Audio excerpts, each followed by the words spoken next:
જય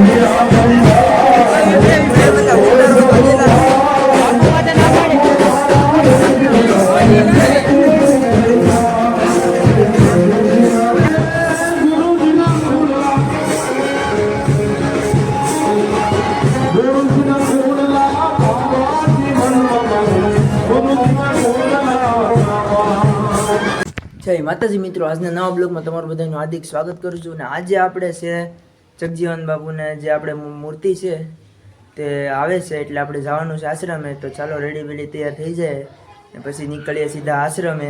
તો ફાઇનલી મિત્રો આપણે પહોંચી ગયા છે આશ્રમ, અને આપણા દોસ્તારો ઘણા બધી ઊભા છે અહીંયા, વાટ જોઈએ છે. હવે આગળ બસ પાલખી આવે આડી બાપુની, અને આ મંદિર છે તેની અંદર આપણે રાખવાની છે મૂર્તિ જગજીવન બાપુ.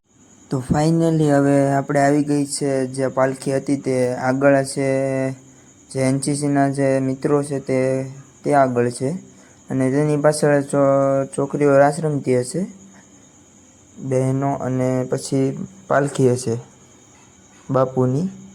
તો જોઈએ હવે એ લોકો આડી આગળ વધે ને ગેટવે આવે તો આની ખબર પડે. ના ઊભા છે, હવે ખબર પડે. આપણા બધા મિત્રો અહીંયા વાટ જોઈને ઊભા છે. ઘણી બધી પબ્લિક આવી છે. આપણે અહીંયા ઘણા બધી મિત્રો મળી પણ ગયા છે આપણે. તો ફાઇનલી જે આપણે એનસીસીના મિત્રો હતા તે આવે છે આગળ. અરે રોકાઈ ગયા. અચ્છા, ઓ બધાથી આગળ આવી ગયા છે. અને પાછળ જોઈ શકો તમે રાસ રમે છે અને ડીજે છે, અને પાછળ હશે આપણે બાપુની પાલખી. તો આડે બસ આ ગેટે પૂગી જાય પાલખી એટલે ખબર પડે. આડી તમે જોઈ શકો છો. અહીંયા આપણા બધા મિત્રો ઊભા છે. આ જો અહીંયા ફૂલડા લઈને ઊભા છે, ઉપર ફૂલડાઓથી ઉડાડવાના છે આ બધા મિત્રો, તમે જોઈ શકો છો. ફૂલ તૈયારી સાથે છે, આવે એટલે ખબર પડે. તો ફાઇનલી આ તમે જોઈ શકો છો એનસીસી વાળા મિત્રો છે આવી ગયા છે ગેટે. અને બસ હવે આડી ઘણી બધી પબ્લિક બહુ થાય છે, કેમ કે અમારે જગજીવન બાપુનો આશ્રમ છે સિમરધામ. પબ્લિક તો અમારે રહેવાની જ. અને આ જોઈ શકો છો, આ જોઈ શકો તમે પબ્લિક તો ફૂલ હો. આ બધા જોવાવાળા એટલા ને બધા. તો તમે જોઈ શકો છો ગેટ તરફ પહોંચી ગયા છે પાલખી, અને આ એટલી બધી આમ મેળ વગરની પબ્લિક. એમ અમારે શું કહેવાય સિમરધામમાં એટલી પબ્લિક જ હોય છે. આ જો ગમે ને ટીંગાણા જોવા માટે, કેમ કે સિમરધામ છે આ લાટ બધી પબ્લિક હોય છે અહીંયા. બસ આ બધા રાસ રમે છે. હવે આ જો ઓલી સાઈડે કેટલી બધી પબ્લિક છે, અને એની પાછળ પાછો રથ છે. તો હવે તમને વ્યૂ દેખાડી દઉં.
તો ફાઇનલ હવે પીરેસવા પહોંચી ગયા છે, અને આવું બધું અમારી ટીમ છે સાથે આખી પીરેસવાની, અને આ બધું જમવાનું છે. જોઈ જ શકો તમે, આખી ટીમ જ હોય અમારી સ્પેશિયલ. ના જોઈ શકો તો આગળ પબ્લિક પણ બહુ થશે.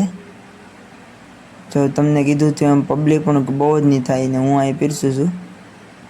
આમ નાદબારી પબ્લિક હોય છે કારણ કે આખા ગામની પબ્લિક હોય, આજુબાજુના પણ બધા આવી જાય અને બહુ પબ્લિક હોય છે. તો ફાઇનલી હવે અંદર તો આવી ગયા છે મંદિરની, પણ કામ ચાલુ છે. તમે જોઈ શકો ઉપરનો ભાગ છે આ. પૂરું કામ થાય એટલે હું ફાઇનલી બ્લોગ તો બનાવી જ નાખીશ. આખો આશ્રમ બનશે એટલે, મંદિર બનશે એટલે. ફાઇનલી આપણે ઘરે પહોંચી ગયા છે ને આ પબ્લિક તો મેળ વગરની હતી. તો હવે નવા બ્લોગમાં મળીએ અને જે મંદિર બની જશે તો એનો તો હું બ્લોગ નાખી જ દઈશ, તમે જોઈ નાખજો. વાર લાગશે એ બ્લોગની, પણ ચાલો હવે નવા વિડીયો મળીએ. તબ તક કે લીએ જય હિન્દ, જય ભારત, ટાટા, ગુડ બાય.